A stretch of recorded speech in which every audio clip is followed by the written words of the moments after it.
What's up, Bug Dog with D&E in the garage? A few videos ago, I insulted your Jeep. We insulted the XJ, YJ, ZJ, TJ, WJ, and all the new Wranglers and Wrangler Unlimiteds. And contrary to what I was afraid of, everybody liked it. We didn't get too many negative feelings hurt comments. People understood it was all in good fun and enjoyed taking shots at each other. The only request or negative comment was, hey man, why didn't you do more Jeeps? All right, now we got requests for all kinds of Jeeps. Today I'm going to re-insult Jeeps. We're going to insult some more Jeeps today. I'm going to insult the KJ Liberty, the WK Grand Cherokee, the XK Commander, and the MP Patriot. All right, now people wanted us to also do the Wagoneer, the Comanche, and the WK2. I can't do the Wagoneer. It goes with the CJ Jeeps. I'm not touching that one. That's too classic of a Jeep. It gets a pass on this one. I can't do the Comanche. I tried to write content for the Comanche, but in fact, Comanche guys are really just XJ guys who saved up a little bit of money and bought the car they really wanted, right? I know about 20 Comanche guys, and all of them, 19 of them, are probably XJ guys who just eventually bought an MJ. So all the stuff I said for XJ guys, kind of just apply that to MJs. I cannot do the WK2 because the whole point of making fun of these Jeeps is in good fun, and I have some very serious problems with the WK2. Without further ado, let's start insulting some Jeeps.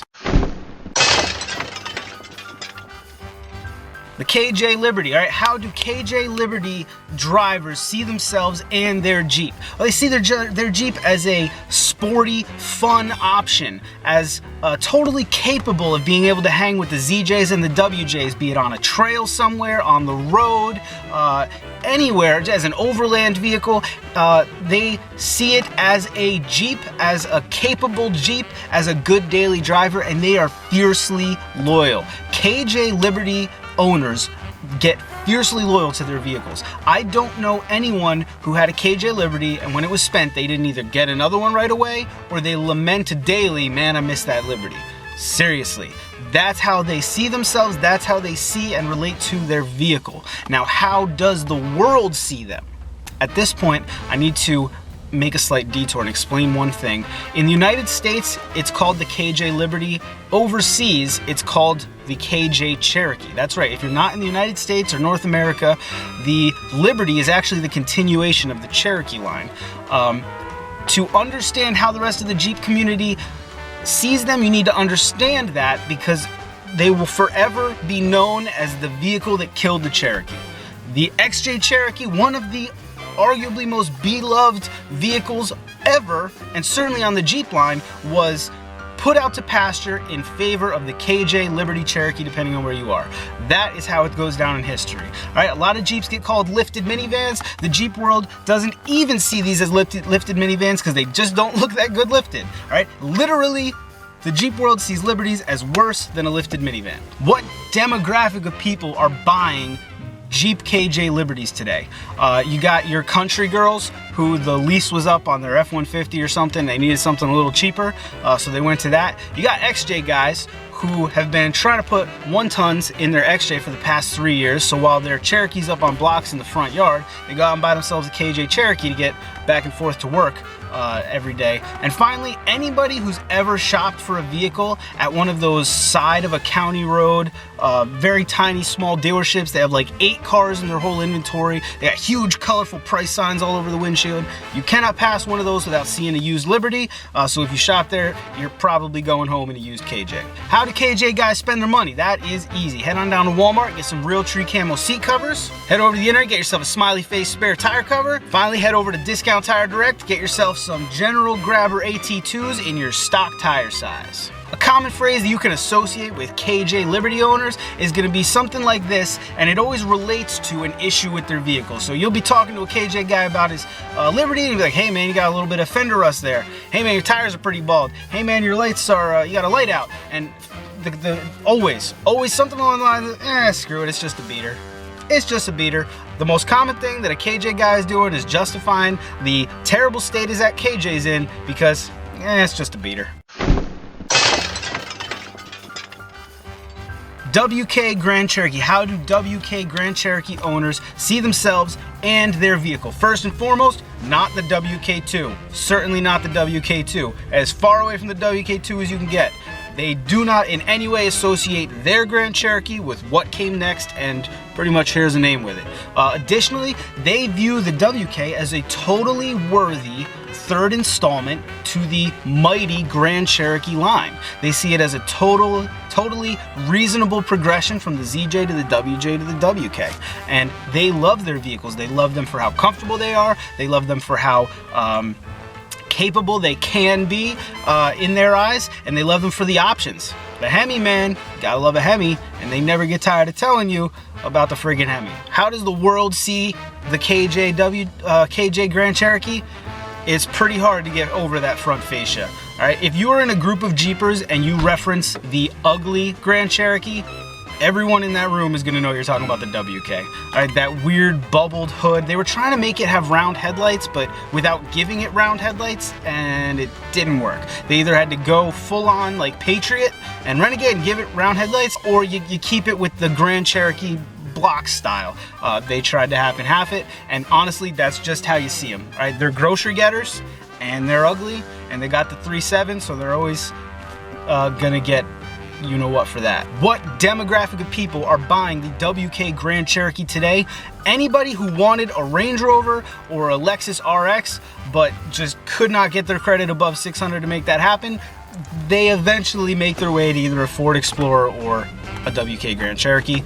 You got suburban dads who were all amped to get a Hemi Charger, and the wife said, absolutely not, and so they snuck a Hemi Grand Cherokee into the garage instead. And then finally you have guys or girls who built a sick WJ or ZJ when they were 19, but now they have a family, they haven't changed their own oil in a decade, and as a result they have a WK in the garage to try to recapture some of the glory that they used to know while driving a Grand Cherokee off-road. How do WK guys spend their money? That's easy. Plasti dip for their stock wheels, those roof baskets by Rolla, and used tow hooks on Craigslist, probably from some guy like me. What's a common phrase? If you roll up on two WK guys, what are they probably going to be talking about? Without a doubt, they're going to be discussing different ways to try to find some possible maybe way to manipulate and maneuver the 3.7 liter into not being an awful motor. That's all they want to talk about. Hey, anybody find a way to make it more efficient? Anybody find a way to make more power? Anybody find a way to fix these problems? Nobody found any ways because it's just a terrible motor. How do Commander drivers see their vehicle?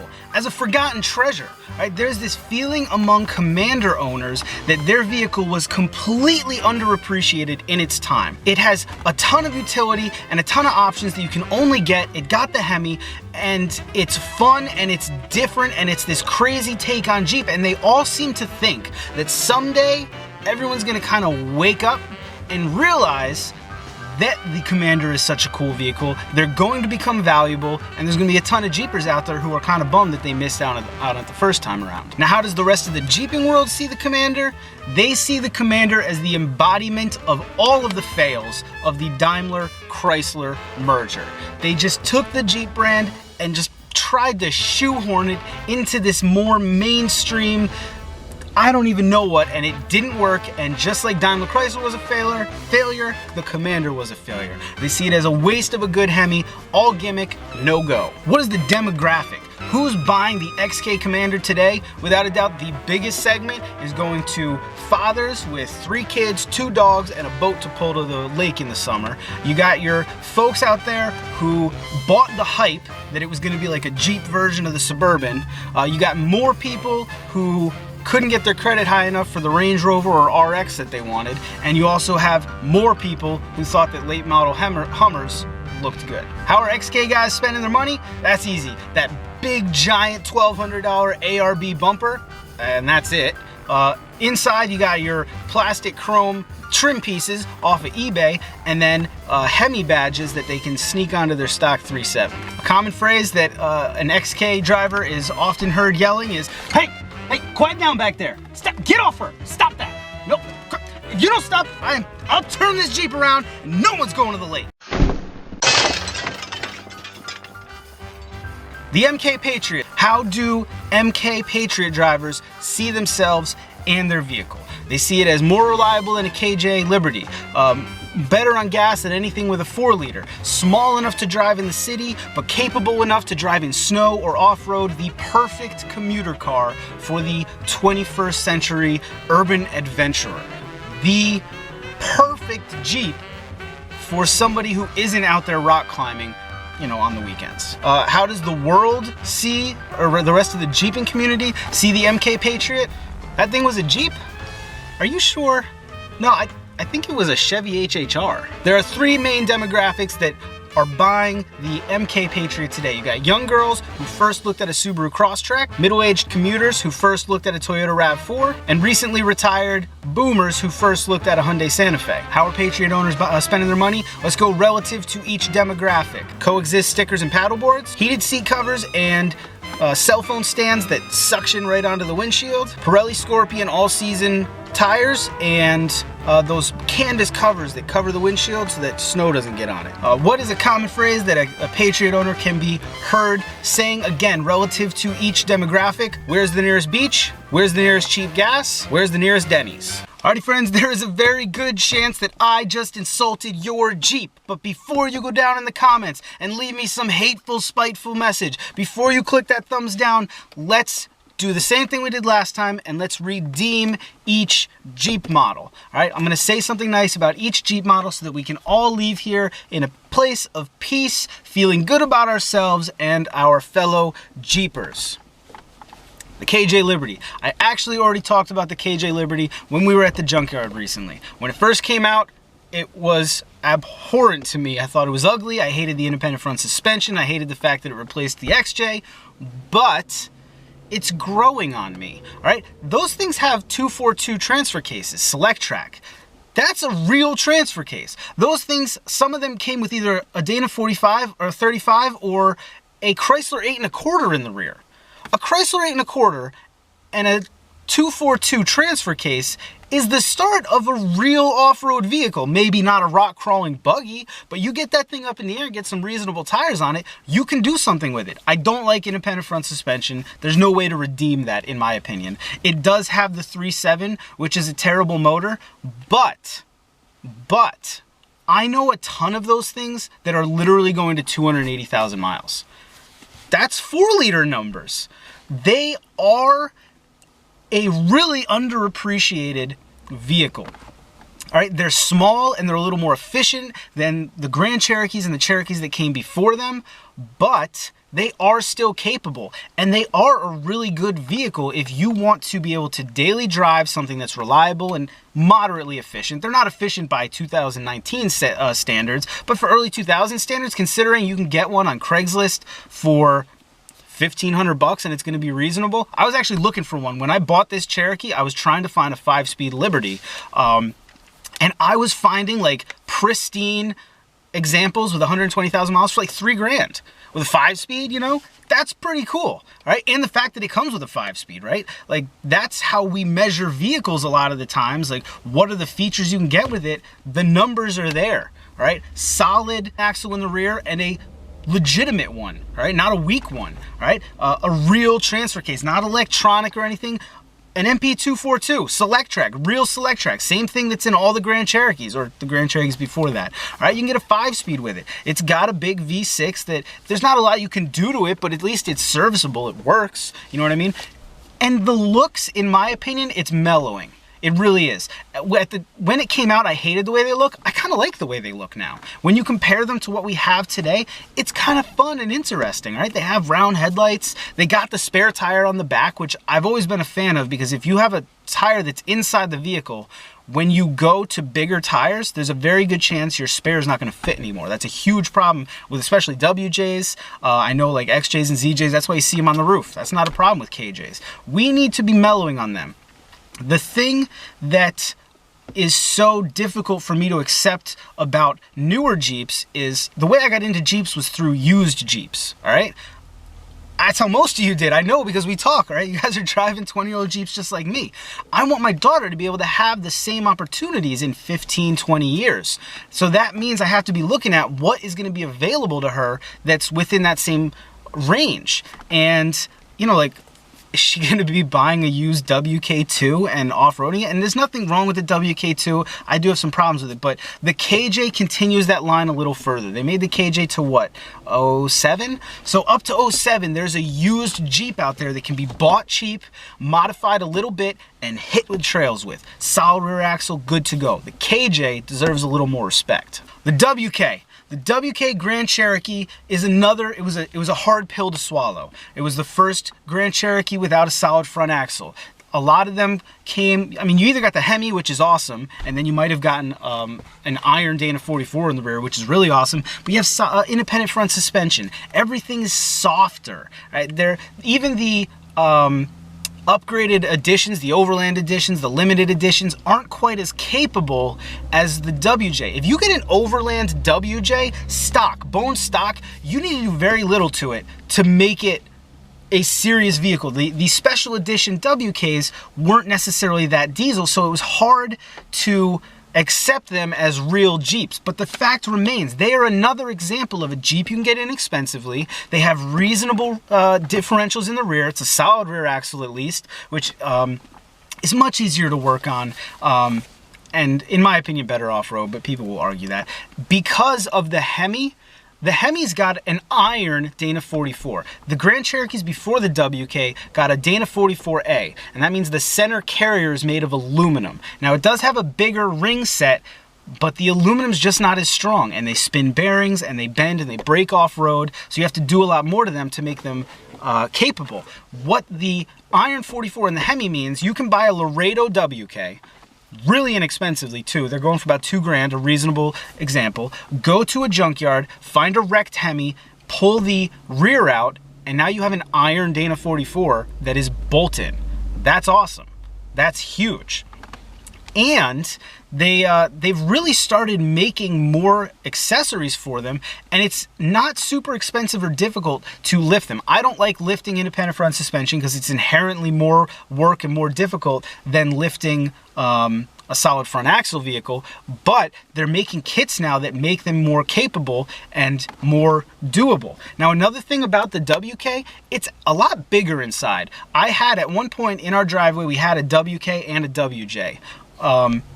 And I daily drove both of them at various times, and the WK has a lot of room inside. It really does have a lot more room than my WJ had, and that is a factor. If you're buying a Jeep that you have to daily drive, maybe you got kids, it's a pretty good option.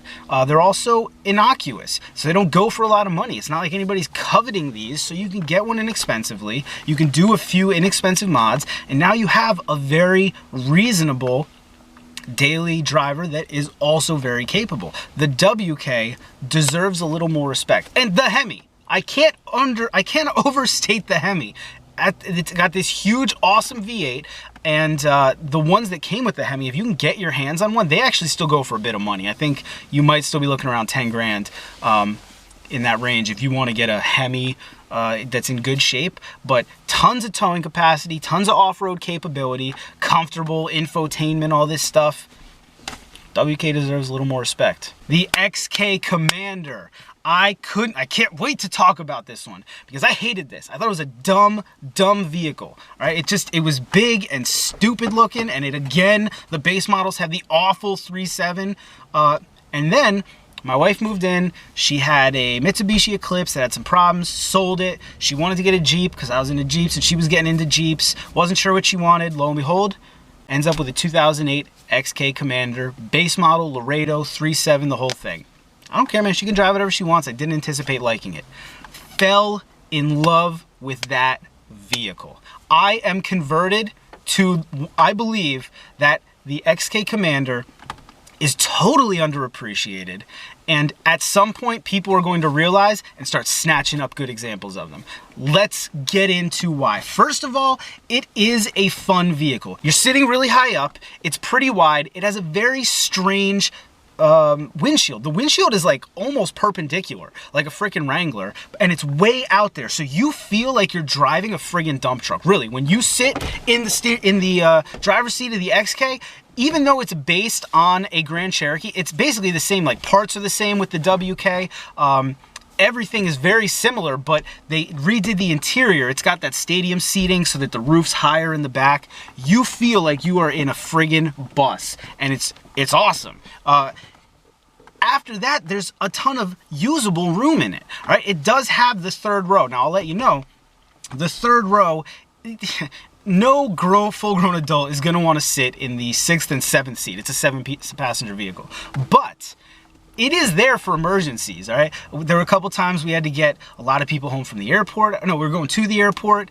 We had to get a couple drunk people home from a wedding. And it was like, yeah, we just, we can make it work. We're at least legal. Whereas if you have a 5-passenger vehicle, that's all you're taking legally. What, are you going to have people sitting on the floor in the back? You have that option. Then those things fold down and you have a ton of room. We had to buy new doors, like interior doors for our house. We were able to fit an entire uncut interior door in there with the door closed. Thing was awesome.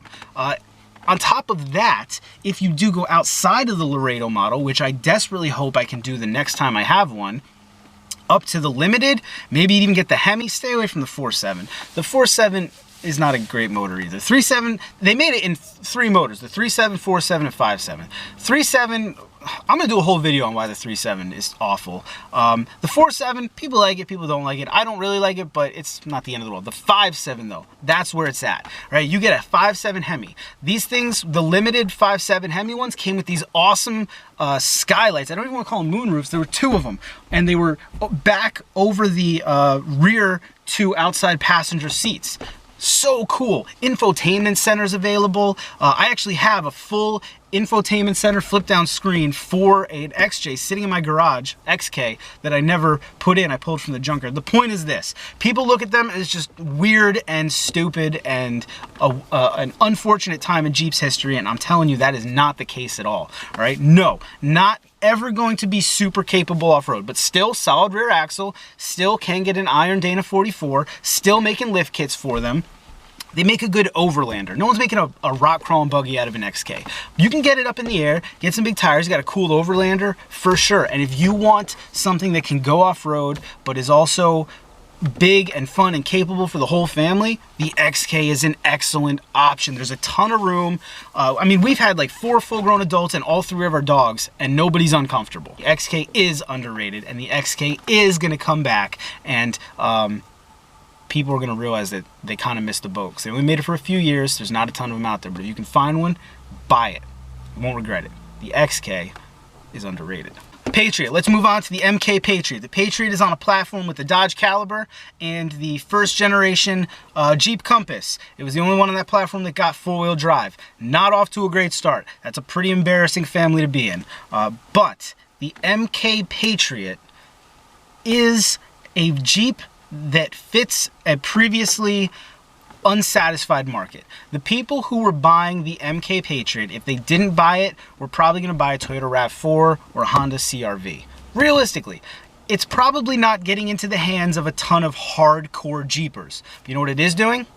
It's making a bunch of hardcore Jeepers, right? Jeeps are in our family, that's our thing, but I don't think my sister was resigned to having to have a Jeep. Her first vehicle was a WJ, and then she got the MK, but I don't think she would have minded if she got a Toyota or a Honda. She wouldn't have cared. But since having that Patriot, I think she loves Jeep a whole lot more, and she certainly loves that Patriot. Here's why, all right? It is capable for its size. The 4-wheel drive, it has a lockable 4-wheel drive, but then it's also in all-wheel all the time. Super capable. We've had it sunk up to the axles in mud. We had it in a foot of snow, and nothing has been able to stop that thing. Again, like the Commander, you're not going to be taking it and building an off-road buggy with it. They do make lift kits for it. You can get it up in the air, and you could do a little bit with it. You know what I mean? As much as you could with anything else in its size class. Yes, independent suspension front and rear, very tiny little 4-cylinder, but that's a positive thing. My sister doesn't go off-road. Right? The people who are buying Patriots didn't buy it to go off-road, but they could. They bought it to commute. All right? That's what they need it for. It's an on-road vehicle, just a normal friggin' vehicle. They needed something efficient, which it is, and they needed something relatively small, and they needed something inexpensive. They weren't expensive to buy in the first place, but if they have to go down a dirt road, or they're someplace in the snow, or we went camping in October one year and I took my WJ and it rained, I think, either the night before or the night we were there. Anyway, all the vehicles were sunk up to their axles in mud. My WJ pulled out, no problem. Just as quick as the WK or the MK pulled out, no problem at all. I don't even think these get a bad name by Jeepers. They're completely disregarded. Like, it's not even a conversation whether or not it's a real Jeep. It is. It really is. These things, for their size, here's the thing. What Jeep promises you is more capability than you would have expected. That's what the Jeep brand is offering you. If you're buying a big Wrangler, something else, it has more capability than something else in that size class. That's an easy one to see.